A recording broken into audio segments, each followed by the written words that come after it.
Next, we turn over to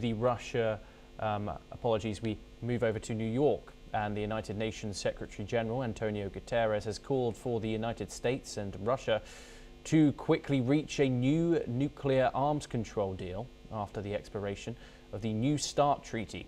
This development marks a grave moment for international peace and security, with no binding limits on the two countries' strategic nuclear arsenals. Guterres warned that the dissolution of decades of arms control could not come at a worse time, as the risk of nuclear conflict is at its highest in decades.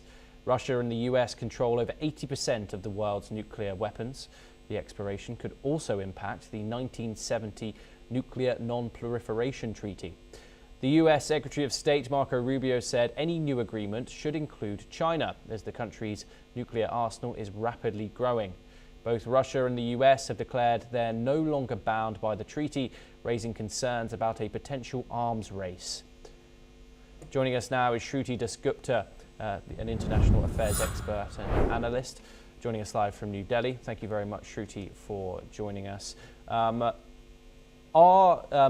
the fears from António Guterres warranted? Of course, we're now entering a new era where decades of nuclear negotiations and treaties between the United States and Russia have now come to an end. Are fears here justified? Somewhat. Greetings, Thomas. What I feel is that this particular New START treaty was held in abeyance by Russia unilaterally from 2023, since US is supporting Ukraine's war against Russia. So that particular treaty has not been officially in effect for the past 2 years, 3 years now. So and you've not seen a significant change in the nuclear profiles of these two nations. So it's not as if the end of the treaty that happens today on 5th of Feb is an immediate red alert zone for the rest of the world, that these two superpowers are no longer controlled or governed by each other's ambitions or power structures.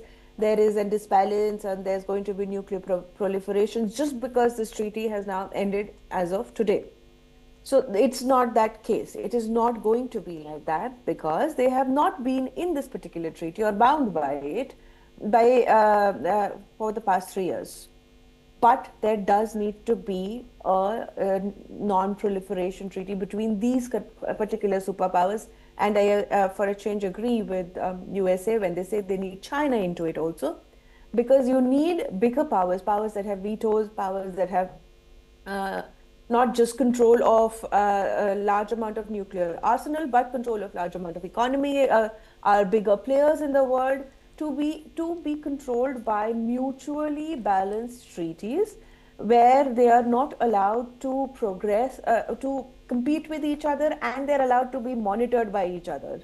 So there is a need for a new treaty to be written. Joe Biden renewed the START treaty in 2000, but because of the Ukraine action, it was no longer in effect since 2023. So a new treaty is a way to go, but when you're having Russia and China and USA, just those three of them in the room and talking back and forth about this treaty, Russia and China are really good partners, and they would try and skew any new treaty towards their particular interests. So there has to be a balance in it. So who brings the balancing factor? Does UK? I don't think UK, despite being a nuclear armed nation, has the same amount of weight economically or politically in the world today as it had probably 10, 20, 30 years ago. So they need to question which is another power that they will bring in with USA to balance out what Russia and China together as a bloc can bring, and force USA into a corner or onto a deal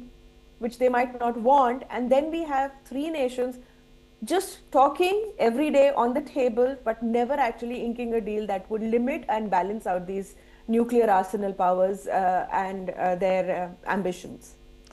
And can negotiations really take place at this point in time? Of course, some people calling the Russia-Ukraine war a proxy war.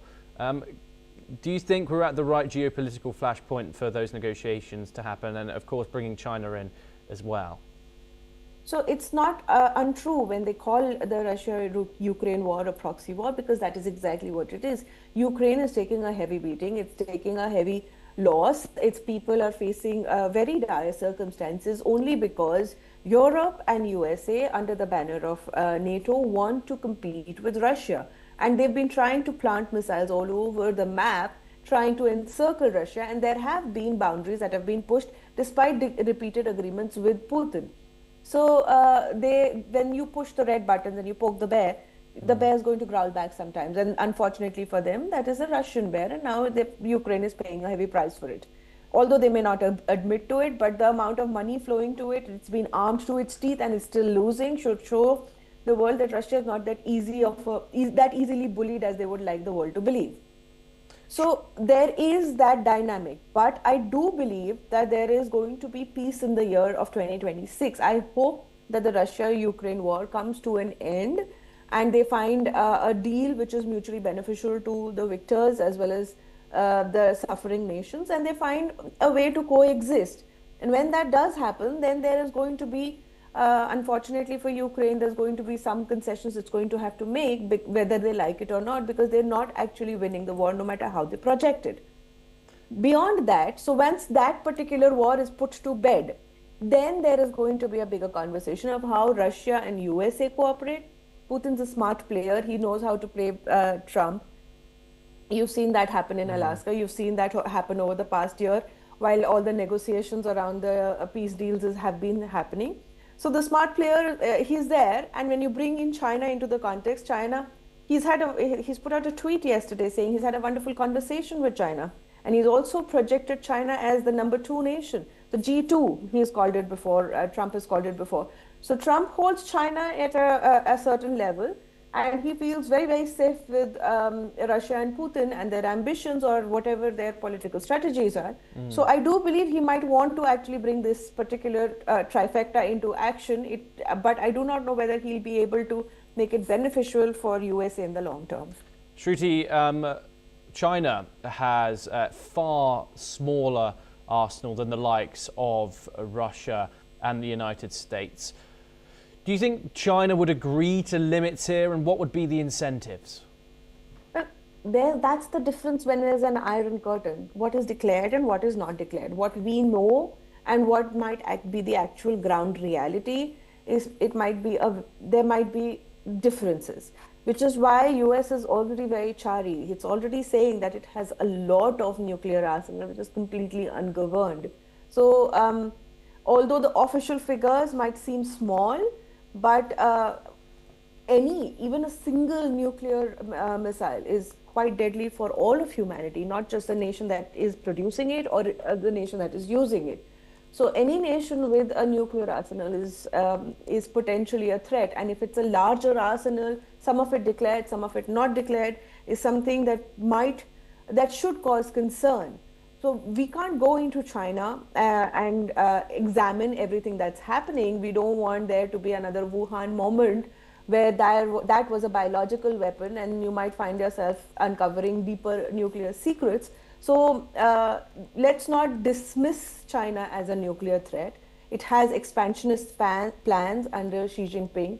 It has declining economy. It has dissatisfied people. It has an aging population. It's a wounded civilization as of now, and it might retaliate in ways that is not conventional. And that is something that we need to be very wary of.